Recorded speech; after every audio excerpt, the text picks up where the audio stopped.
बिस्मिल्लाहिर्रहमानिर्रहीम। अस्सलामुअलैकुम। Knowledge lab channel में आप सबको खुश आमदीद। Class 9th physics chapter number 2 और इक्वेशंस ऑफ मोशन आज की वीडियो में हम डिस्कस करेंगे। तो चलिए वीडियो का आगाज़ करते हैं। तो सबसे पहले तो ये बात याद रखें कि इक्वेशंस ऑफ मोशन सिर्फ उसी वक्त एप्लीकेबल होंगी जब ऑब्जेक्ट जो है वो यूनिफॉर्म एक्सेलरेशन से मूव कर रहा हो। अगर ऑब्जेक्ट यूनिफॉर्म एक्सेलरेशन से मूव नहीं कर रहा तो हम ये इक्वेशंस अप्लाई नहीं कर सकते। ठीक। अब यूनिफॉर्म एक्सेलरेशन क्या होती है?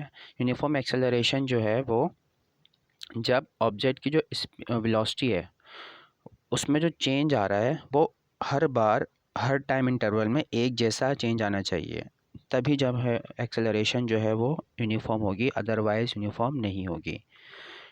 अब हम बात करते हैं इसमें जो वेरिएबल्स मौजूद हैं उनके बारे में। तो देखें टोटल 5 वेरिएबल्स होंगे। ठीक है, 1 2 3 4 5, 4 दो बार रिपीट हो गया है, तो टोटल 5 वेरिएबल्स हैं। देखिए वी आई का मतलब है इनिशियल वेलोसिटी, वी एफ का मतलब है फाइनल वेलोसिटी, टी का मतलब है टाइम, ए यूनिफॉर्म एक्सेलरेशन है और एस जो है वो डिस्टेंस है। यूनिफॉर्म का मैंने ब्लू इसलिए किया हुआ है क्योंकि एक्सेलरेशन जो है वो डिफरेंट टाइप्स की होती है। तो ये जो इक्वेशन है वो यूनिफॉर्म एक्सेलरेशन अगर होगी तभी इक्वेशन जो है वो एप्लीकेबल होंगी, अदरवाइज़ एप्लीकेबल नहीं होगी, इनकी कंडीशन है। ठीक। अच्छा, अब एक बात और, मैंने इससे पहले जो आपको वीडियोस अपलोड की हैं उसमें मैंने स्पीड और का जो है वेलोसिटी का डिफरेंस भी बताया था, डिस्टेंस और डिस्प्लेसमेंट का जो है वो बताया था डिफरेंस। तो वहाँ पर मैंने इसको वेक्टर कहा था और इसका जो सिंबल है, सिंबल के ऊपर मैंने एक एरो का निशान जो है वो यूज़ किया था। ठीक है, लेकिन यहाँ पर ऐसा नहीं हो रहा क्योंकि एरो का निशान नज़र नहीं आ रहा। रीज़न ये है कि जो चैप्टर हम स्टडी कर रहे हैं क्लास 9th में, इसमें हम इक्वेशंस, इसमें जो हम मोशन स्टडी कर रहे हैं वो मोशन इन वन डायमेंशन है, यानी कि ऑब्जेक्ट जो है वो स्ट्रेट लाइन में मूव कर रहा है। ठीक है, या तो अप से डाउन मूव करेगा, ठीक है, फ्री फॉल मोशन जैसे कि, या फिर जो है ऑब्जेक्ट मूव करेगा बिल्कुल स्ट्रेट हॉरिजॉन्टल पाथ में और बिल्कुल स्ट्रेट लाइन में मूव करेगा और किसी किस्म का कोई एंगल नहीं बन रहा होगा वहाँ पर। ठीक है ना, यानी कि जो वेक्टर और उसका मैग्नीट्यूड दोनों चीज़ें बिल्कुल सेम होंगी।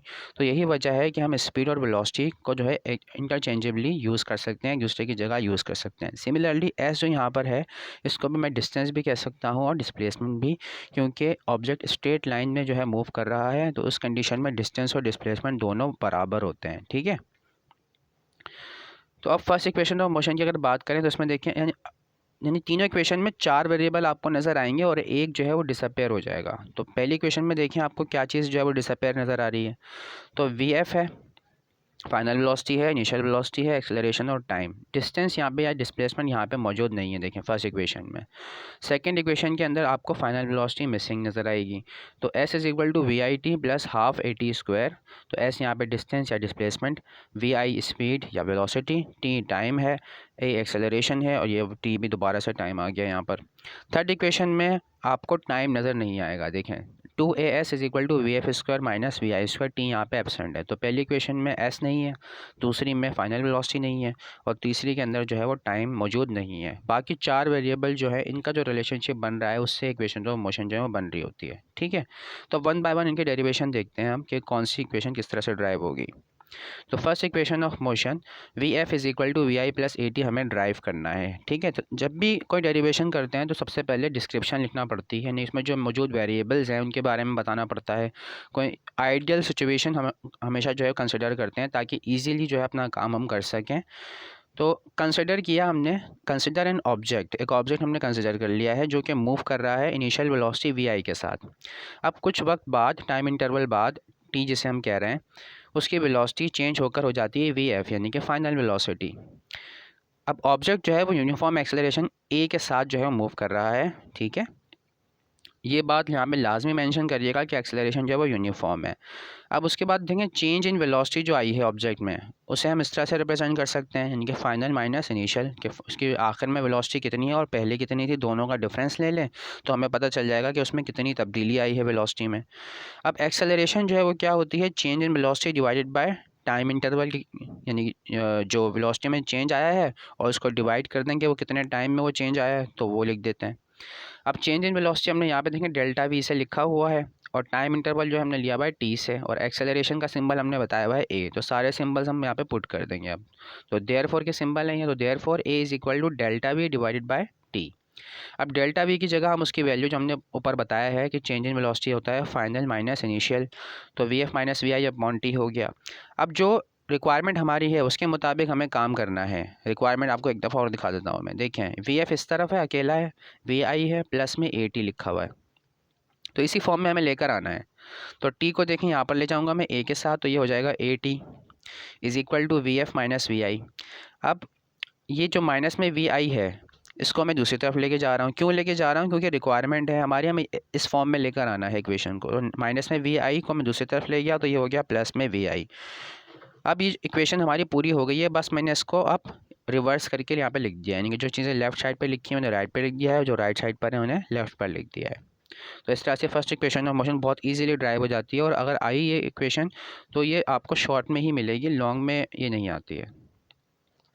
उसके बाद है second equation of motion, s is equals to we I T plus half A T square. ठीक, अब इसके लिए डिस्क्रिप्शन लिखते हैं, क्योंकि इसके अंदर देखें आप ये डिस्प्लेसमेंट या डिस्टेंस की भी इन्वॉल्वमेंट है, तो अब बाकी सारी बातें तो वही होंगी जो हमने पिछली डेरिवेशन में लिखी थी, बस एक इजाफा हो जाएगा यहाँ पर, total displacement of the object is S. ये यहाँ पे एक लाइन का इजाफा कर दिया है, बाकी डिस्क्रिप्शन सारी वही है जो हमने फर्स्ट इक्वेशन में पढ़ी थी। अब उसके बाद देखें, यहाँ पे हम जिक्र करेंगे एवरेज वेलोसिटी का। तो if v a v is the average velocity of the object, then v a v जो है वो एवरेज वेलोसिटी है, यानी कि दरमियान में हमें इसका इस्तेमाल करना पड़ रहा है। वैसे यहाँ देखें कहीं पे भी नज़र नहीं आ रही है। तो एवरेज वेलोसिटी जो है वो कैसे निकालते हैं? दो फार्मूले हैं इसके। एक तरीका तो ये मैथ का जो हमारा रूल है कि जितनी भी वैल्यूज़ हैं उन सबको ऐड करें आप, और जितनी वैल्यूज़ हैं उनसे डिवाइड कर दें। तो हमें दो वेलोसिटीज़ पता है, एक इनिशियल और एक फाइनल, तो दोनों को हमने ऐड किया। आप क्योंकि दो ही मेजरमेंट्स हैं सिर्फ, तो 2 से डिवाइड कर दिया, तो ये हमारे पास एवरेज वेलोसिटी आ जाएगी। ठीक है, अब एवरेज वेलोसिटी का एक और फार्मूला भी जो है आपके सिलेबस का पार्ट है, वो ये कि total displacement divided by time, यानी एवरेज वेलोसिटी जो होती है वो total displacement divided by total time करके भी आप फाइंड आउट कर सकते हैं। तो यहाँ पे एवरेज वेलोसिटी का सिंबल लिखा मैंने we a we, total displacement है एस, और टाइम है हमारे पास टी। अब देखें ये भी एवरेज वेलोसिटी का फार्मूला है, ये भी, तो दोनों को हम इक्वेट करवा सकते हैं। अगर दो इक्वेशन की कोई एक साइड जो है मैच कर जाए तो हम उन्हें इक्वेट करवा सकते हैं, कंपेयर करवा सकते हैं, इक्वेट करवा सकते हैं। तो by comparing equation 1 and equation 2। ठीक है, तो देयरफॉर एस अपॉन टी को मैंने लिखा इस जानिब, क्योंकि मुझे एस की रिक्वायरमेंट इस साइड पर है, लेफ़्ट साइड पर है। ये देखें हमारी जो इक्वेशन है इसमें एस इस तरफ लिखा हुआ है, तो इसलिए मैंने इसको इस तरफ लिखा है, बाकी और कोई वजह नहीं है इस तरह से लिखने की। तो s upon t is equal to we I plus में वी एफ अपॉन 2। ठीक है, अब देखें ये जो टी यहाँ पे नज़र आ रहा है इसको हमें दूसरी तरफ भेजना चाहिए। रीज़न, क्योंकि हमारी जो रिक्वायरमेंट है इसमें देखें यहाँ एस बिल्कुल अकेला है, तो इसलिए एस को बिल्कुल अकेला करने के लिए ये टी हमें यहाँ से मूव कराना होगा, जो कि एस के डिनोमिनेटर में लिखा हुआ है। तो यहाँ पर ये क्योंकि डिनोमिनेटर में है तो दूसरी तरफ जब जाएगा तो न्यूमिनेटर में चला जाएगा, मल्टीप्लाई हो जाएगा। तो नेक्स्ट स्टेप में मैंने यही काम किया है, s is equal to we I plus में वी एफ अपॉन 2, और जो टी यहाँ पर लिखा हुआ था उसे मैं यहाँ लेकर चला गया हूँ, तो ये मल्टीप्लाई हो गया है। ठीक है, तो जब भी इक्वल टू के साइन की दूसरी जानिब किसी वेरिएबल को लेकर जाते हैं तो ऑपोजिट जो ऑपरेशन है वो परफॉर्म करते हैं, यानी अगर ऐड हो रहा है तो सब्ट्रैक्ट कर देते हैं, सब्ट्रैक्ट हो रहा है तो ऐड कर देते हैं, मल्टीप्लाई हो रहा है तो डिवीजन परफॉर्म करते हैं, अगर डिवीजन हो रही है तो मल्टीप्लिकेशन परफॉर्म करते हैं। तो अब यहाँ पे देखें वी एफ को मैंने रेड किया हुआ है। क्यों रेड किया हुआ है? इसलिए क्योंकि ये जो वी एफ है ये सेकंड इक्वेशन में हमें नज़र नहीं आ रही। अच्छा एक बात और, ये इसका नाम रख दिया हमने इक्वेशन नंबर 3। इक्वेशन नंबर 3 तक का जो काम है, बल्कि यहाँ इससे आगे तक, यहाँ तक का जो काम है ये दोनों सेकंड और थर्ड दोनों इक्वेशन में सेम है। ठीक है, यहाँ तक का जो काम है वो सेकंड और थर्ड इक्वेशन दोनों में सेम है, बस डिफरेंस ये होगा कि यहाँ पर जब हम पहुँच जाएंगे तो हमें देखना है हमारी रिक्वायरमेंट क्या है। अभी जो हमारी रिक्वायरमेंट है उसमें देखें वी एफ नज़र नहीं आ रहा, जबकि अभी जो हमारे पास इक्वेशन मौजूद है ये इसमें वी एफ मौजूद है, और जो हमारी थर्ड इक्वेशन है उसमें हमें टी नज़र नहीं आ रहा, तो उसमें हम टी रिप्लेस कराएंगे, और सेकंड इक्वेशन में हम वी एफ रिप्लेस कराएंगे। तो अभी हम कर रहे हैं सेकंड इक्वेशन, तो इसलिए मैंने वी एफ को रेड किया है क्योंकि ये हमें यहाँ से हटाना है। तो वी एफ को हम यहाँ से क्या करेंगे, अब रिमूव करेंगे, जिसके लिए हम यूज़ करेंगे फर्स्ट इक्वेशन ऑफ मोशन। तो according to first equation of motion V F की वैल्यू हमें पता है कि वी एफ इक्वल होता है V I plus A T के। Now putting this in equation number 3, तो therefore equation number 3 implies that is equal to S is equal to we I, already लिखा हुआ था ये रहा वी आई, अब प्लस था प्लस भी एज इट इज़ लिख दिया। वी एफ की जगह देखें इसकी वैल्यू जो हमने बताई है इक्वेशन ऑफ मोशन से, ये वाली वैल्यू ये यहाँ हमने पुट कर दी है वी आई प्लस में ए टी। अपॉन में 2 और टी एज इट इज़ सब हमने लिख दिया है। अब वी आई और वी आई दोनों ऐड हो जाएंगे, सेम वेरिएबल है तो कोएफिशिएंट ऐड हो जाते हैं, तो 2vi हो जाएगा। तो 2vi प्लस में 80 डिवाइडेड बाय 2 और मल्टीप्लाइड बाय टी। अब ये वाला टी अंदर हम मूव करवा देंगे, इस जो न्यूमरेटर में चीज़ें लिखी हैं इन दोनों से मल्टीप्लाई हो जाएगा। जब टू वी आई से मल्टीप्लाई होगा तो 2vi आ जाएगा, और जब ए टी से मल्टीप्लाई होगा तो ए टी स्क्वायर हो जाएगा, क्योंकि ये वाला टी और ये वाला टी दोनों सेम बेस हैं, तो पावर जिनकी ऐड होकर 1 + 1 2 हो जाएंगी। डिनोमिनेटर में 2 मौजूद है, लिखा रहेगा। अब हम क्या करेंगे, एलसीएम ब्रेक करवाएंगे, क्योंकि हमें अपनी रिक्वायरमेंट पूरी करनी है। एस तो यहाँ पे अकेला है, इस 2 को हम यहाँ नहीं भेज सकते, क्योंकि हमारी जो रिक्वायरमेंट है उसमें एस हमें सेपरेट बिल्कुल अकेला रखना है। तो इसलिए हम क्या कर रहे हैं, आप एलसीएम ब्रेक करवा रहे हैं। तो एलसीएम जब ब्रेक करवाएंगे तो ये जो 2 है इन दोनों वैल्यूज़ के, इन दोनों टर्म्स के नीचे सेपरेटली हम लिख देंगे। तो लिख दिया हमने। अब 2 से ये वाला 2 कैंसिल हो गया, 2 × 1 = 2, 2 × 1 = 2 कैंसिलेशन हो गई, तो वी आई टी बचा सिर्फ यहाँ पर, प्लस प्लस। अब उसके बाद ये जो ए टी स्क्वायर है इसको मैंने साइड में करके लिख दिया है, और ये जो चीज़ लिखी हुई है 2 इसके ऊपर उसकी जो न्यूमरेटर है इसमें 1/2 लिख दिया है, ठीक है ना। तो इस तरह से ये जो वैल्यू है ये 1/2 बन गई है, और ए टी स्क्वायर, यानी कि आप ए टी स्क्वायर भले ऊपर लिखो तो कोई फ़र्क नहीं पड़ेगा, चीज़ वही रहेगी, लेकिन जो हमारी रिक्वायरमेंट है हमें उसी तरह से उसको रिप्रेजेंट करना है अपने फाइनल रिजल्ट को, ठीक है। और देखें एक दफ़ा और दिखा देता हूँ मैं आपको, देखें यहाँ पे 1/2 लिखा हुआ है, भले आप 80 स्क्वायर को 1 से मल्टीप्लाई कर दें तब भी ये वही चीज़ रहेगी। अब उसके बाद लास्ट इक्वेशन है third equation of motion. Third equation of motion में स्टार्टिंग का जैसे मैं बताया आपको कि सारा काम वही रहेगा, ठीक है, जैसा हमने सेकंड इक्वेशन में किया था। अब देखें यहाँ पर इस इक्वेशन में हमें टी नज़र नहीं आ रहा, तो जब हम उस स्टेप तक पहुँचेंगे, ये देखें इक्वेशन नंबर 3 तक जब हम पहुँचेंगे, ये रही इक्वेशन नंबर 3, तो यहाँ पे देखें मैंने टी को ऐड किया हुआ है, तो इसलिए हमें यहाँ से अब टी को रिमूव करना पड़ेगा। तो अब फर्स्ट इक्वेशन ऑफ मोशन का ही यूज़ करेंगे, लेकिन इस बार हम वी एफ की वैल्यू के बजाय यहाँ से टी को एलिमिनेट करेंगे, यानी कि टी की वैल्यू फाइंड आउट करेंगे कि क्या आती है। तो लिखा मैंने वी एफ = वी आई प्लस में ए टी। अब उसके बाद टी को सेपरेट करना है हमें यहाँ से, तो हम क्या करेंगे, वी आई को दूसरी तरफ भेज देंगे, तो वी आई दूसरी तरफ जाके माइनस हो जाएगा, यहाँ पे प्लस में है, दूसरी तरफ जाएगा तो माइनस हो जाएगा, तो v F minus we i = a t हो गया।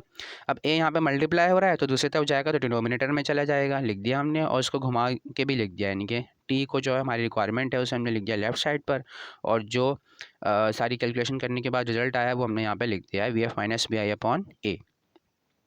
अब इस वैल्यू को हम पुट कर देंगे इक्वेशन नंबर 3 में, तो इक्वेशन नंबर 3 में कुछ इस तरह की सिचुएशन बनेगी।